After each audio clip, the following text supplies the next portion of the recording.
Hey guys, good evening. So ये वाले video में सबसे पहले I be starting with the jewellery companies.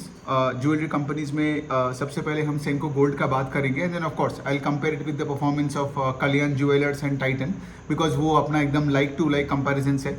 ठीक है, फिर उसके बाद हम लोग दो कॉन्ट्रैक्ट मैन्युफैक्चरर का बात करेंगे and then will end the video with probably एक दो फिनेंशियल्स है उसके बारे में डिस्कस करके.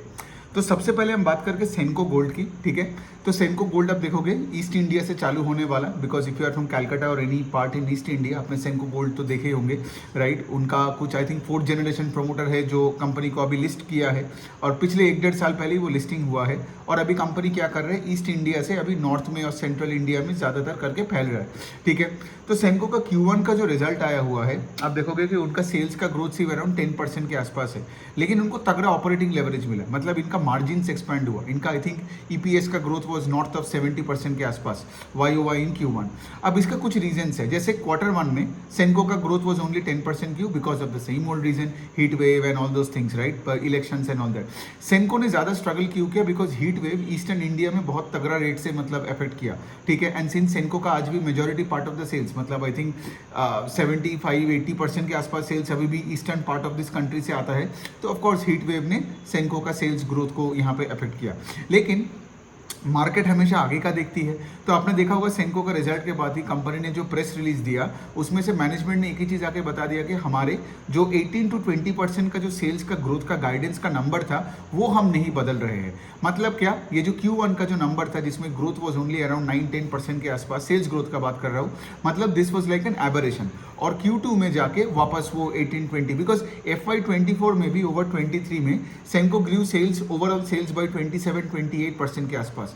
तो उन्होंने IPO के टाइम के बाद से जो गाइडेंस दिया उनको मतलब उससे ज़्यादा ही उन्होंने बेटर परफॉर्म किया. ये हो गया पहला वाला पॉइंट. दूसरा वाला पॉइंट, अब देखिए क्या होता है ना, सिंस मार्केट को तो यही चाहिए होता है कि अगर एक क्वार्टर में खराब एबरेशन भी आता है लेकिन आगे जाके मैनेजमेंट बताता है कि लाइक ठीक है आगे जाके सब कुछ पहले जैसे ही बन रहा है, आगे जाके पेस ऑफ ग्रोथ बढ़ेगा, तो अब देखो कि उसका स्टॉक ऊपर जाने लगता है.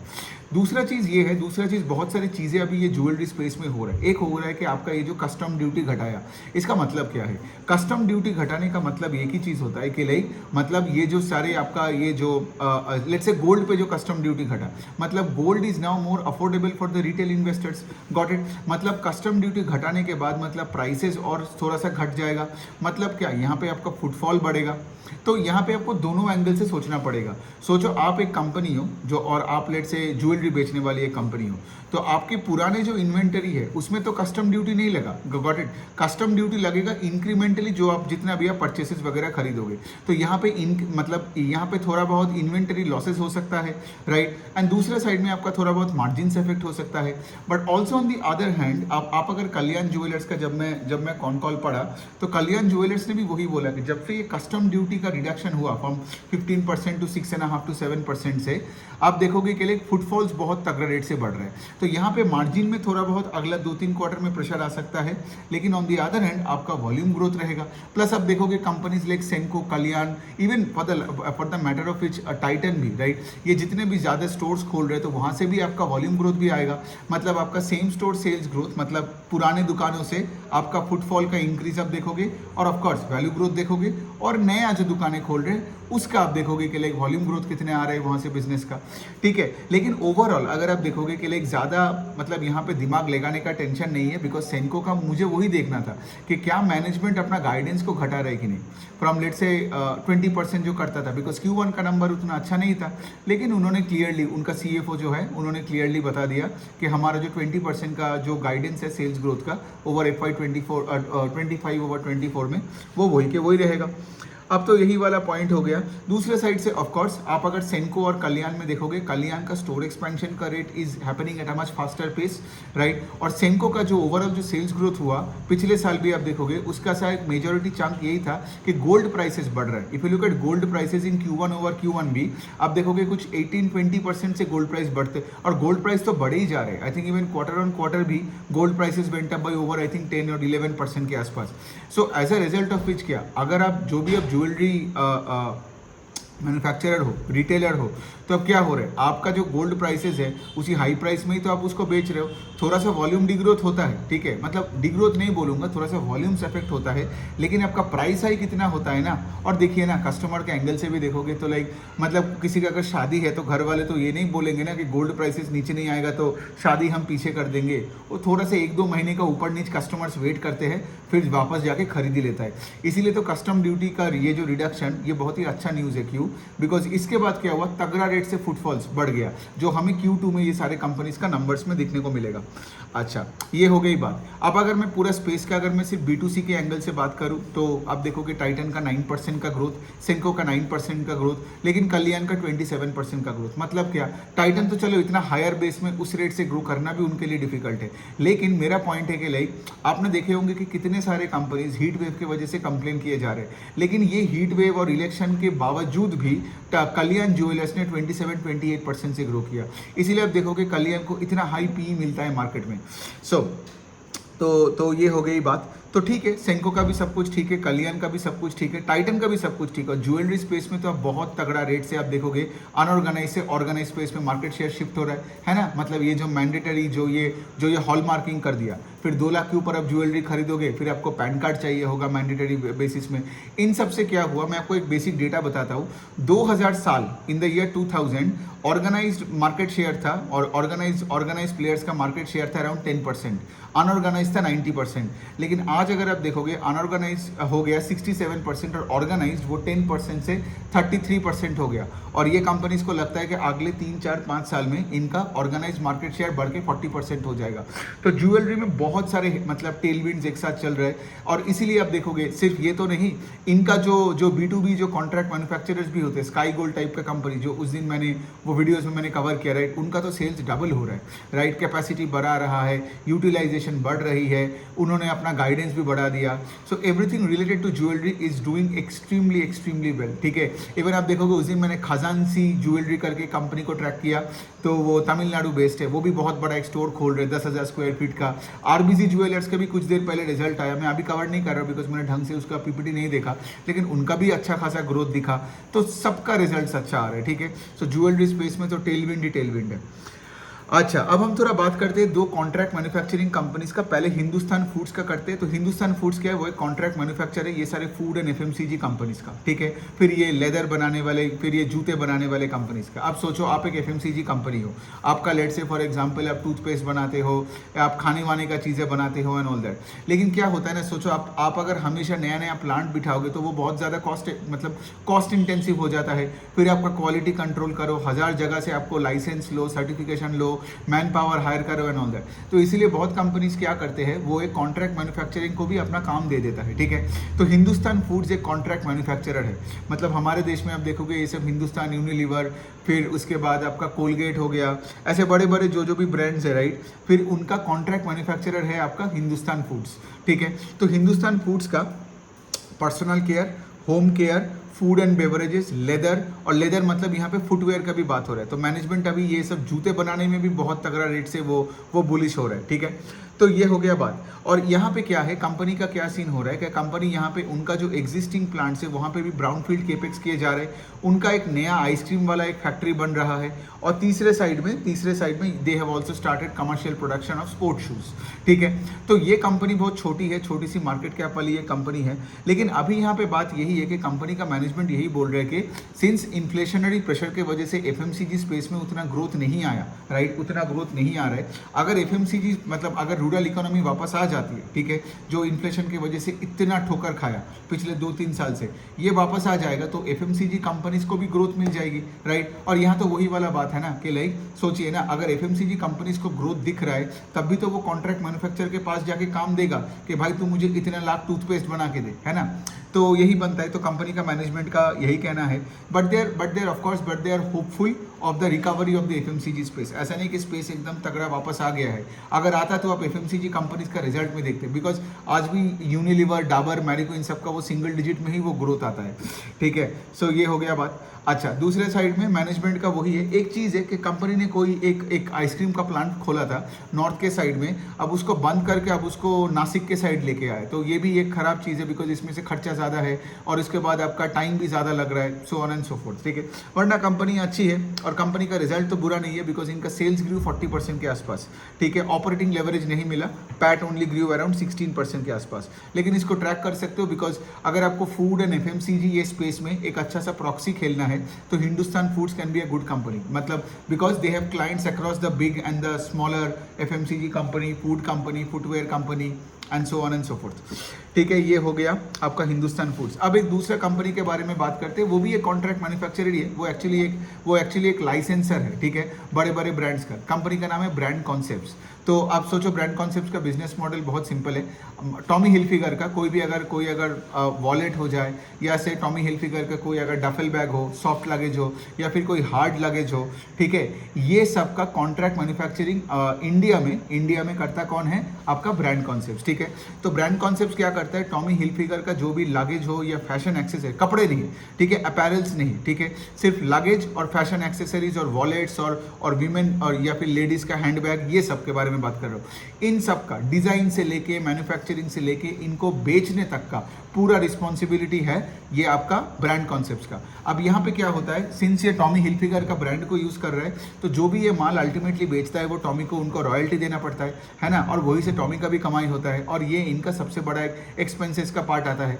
तो यहाँ पे क्या है, ये कंपनी क्या करने का कोशिश कर रहे हैं, ये लोग कोशिश कर रहे हैं एक हाउस ऑफ ब्रांड्स बनने का। मैं ब्रांड कॉन्सेप्ट्स का बात कर रहा हूँ। तो इन्होंने पिछले साल, अब देखोगे, ये यूनाइटेड कलर्स ऑफ बेनेटन को भी लाया, और एक और मैं आपको बता सकता हूँ, यहाँ पे एक और ब्रांड है जूसी कोटोर करके, ठीक है, वो एक लेडीज हैंडबैग्स वगैरह बनाते हैं, उनको भी वो अपने ब्रांड्स में लेके आया, ठीक है। So the point I am trying to say इसके लिए, they are trying to be a fashion house, मतलब ये जो सारे ब्रांड्स है इन सबका हैंड लगेज से लेके, डफल बैग से लेके, जिम का बैग से लेके, सॉक्स भी बनाते हैं, कुछ बेल्ट्स बनाते हैं, फिर आपका ये जो लेदर का जो वॉलेट होते हैं वो सब बनाते हैं, ठीक है।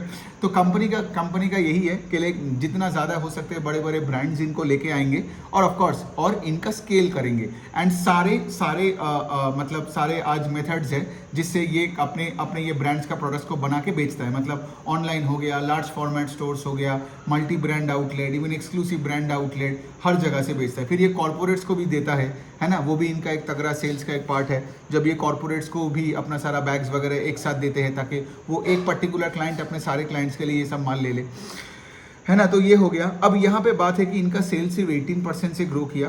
The pace of sales growth of this company has come down. पहले ये 70-80% से ग्रो करता था, I still remember in 2023 over 22 में, लेकिन अभी इनका pace of sales growth have come down for various reasons over the past few quarters, और इनका जो प्रॉफिट आफ्टर टैक्स है दैट फेल अराउंड 50% के आसपास। तो that's not great news actually. अब देखिए यहाँ पे क्या हो रहा है, आप देखोगे इनका PPT भी खोलोगे तो आपको देखेगा कि ये लोग अर्जुन रामपाल को मतलब हायर किया, तो इनका एडवर्टीजमेंट कॉस्ट है, मार्केटिंग का कॉस्ट बहुत ज़्यादा है, सोशल मीडिया में भी ये लोग बहुत खर्चा किए जा रहे हैं। फिर उसके साइड में क्या है, जितना आप ये कंपनी, अब ये बहुत सारे company own company operated stores भी खोल रहे हैं। आप देखोगे इनका एक ब्रांड है इनका खुद का, उसका नाम है बैगलाइन, जहाँ पे असॉर्टेड लेवल ऑफ यहाँ पे आपको लगेज वगैरह मिलता है अक्रॉस ब्रांड्स। तो बैगलाइन का भी आप देखोगे, जितना भी आप कोको स्टोर्स खोल रहे हो, खर्चा तो आपको डे 1 में लेना पड़ता है ना।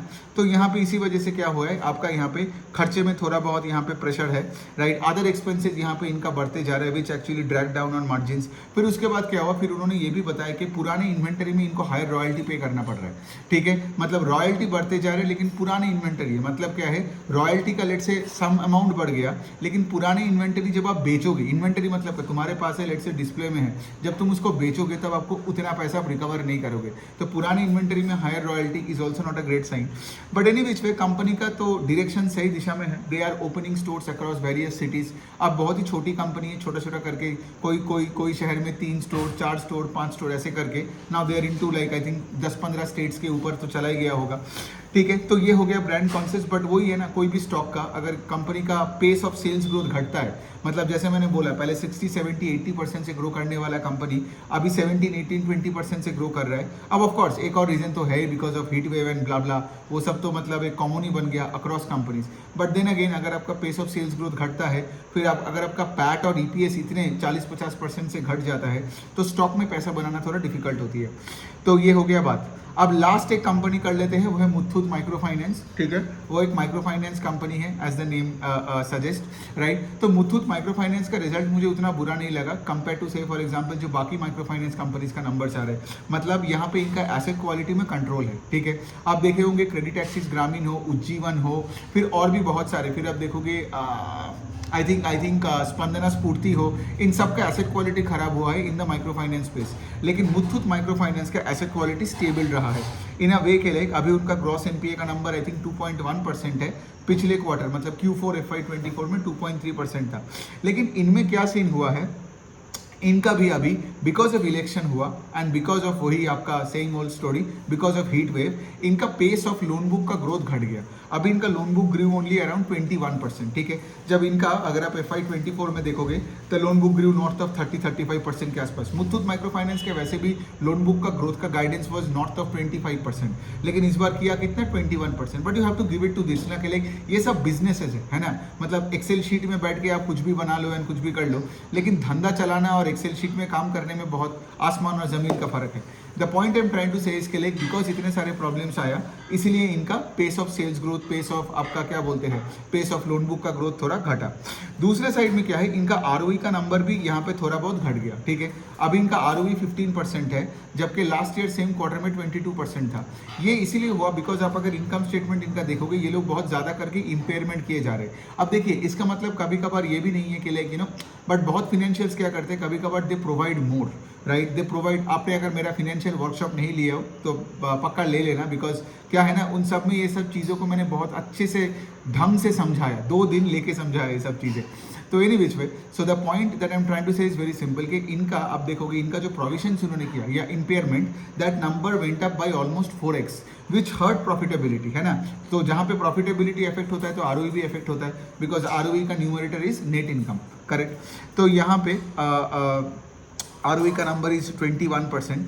But having said all that, यहाँ पे जैसे मैं बताया राइट कि कभी कभार जब आपको आगे का कोई प्रॉब्लम दिखता है तब आप क्या करते हो, पहले से ही ज़्यादा प्रोवाइड कर देते हो। गॉट इट, ये एक सिनेरियो है। दूसरा सिनेरियो है कि बैलेंस शीट को स्ट्रॉन्ग करने के लिए हमने लेट से और थोड़ा सा ज़्यादा प्रोवाइड करके रखा, ये भी एक सिनेरियो है। तो आगे जाके हमें वही देखना पड़ेगा कि ये डीपीडी बकेट्स किस तरफ जा रहे हैं। जीएनपीए का नंबर आपने अगर देखा होगा, ईसैप स्मॉल फाइनेंस बैंक, इनको सिर्फ प्रोवाइड ही करने पड़ रहा है। इतना प्रोवाइड कर करके अभी तो लॉस में चला गया, बिकॉज उनका एसेट क्वालिटी खराब से और खराब होते जा रहा है। अगर आप ईसैप स्मॉल फाइनेंस बैंक जो केरला बेस्ड है उनको अगर आप ट्रैक करते हो तो आपको समझ में आएगा मैं क्या बोल रहा हूँ। लेकिन मुथूट माइक्रो फाइनेंस का आज भी gross NPA number is 2.1%, so pretty much things are under control. But again having said that right, अगर आपका आरओई का नंबर घटता है मतलब क्या है, मतलब प्रॉफिटेबिलिटी मेट्रिक में आपने ज्यादा कुछ नहीं करके दिया शेयर होल्डर्स को, although your asset quality is good, right. तो अगर एसेट क्वालिटी अच्छा है, उसके साथ अगर प्रॉफिटेबिलिटी मेट्रिक्स में ग्रोथ नहीं आ रहा है, तो स्टॉक नीचे नहीं जाता है और उतने ऊपर भी नहीं जाता है। सो एनीवे, बट कोई स्टॉक का रिकमेंडेशन नहीं है। तो चलो यहाँ भी 5-6 कंपनीज का डिस्कशन हो गया। सो अभी तक के लिए आज के लिए यही रखते हैं। If you have any question आप मुझे कमेंट सेक्शन में लिख सकते हैं। Thank you.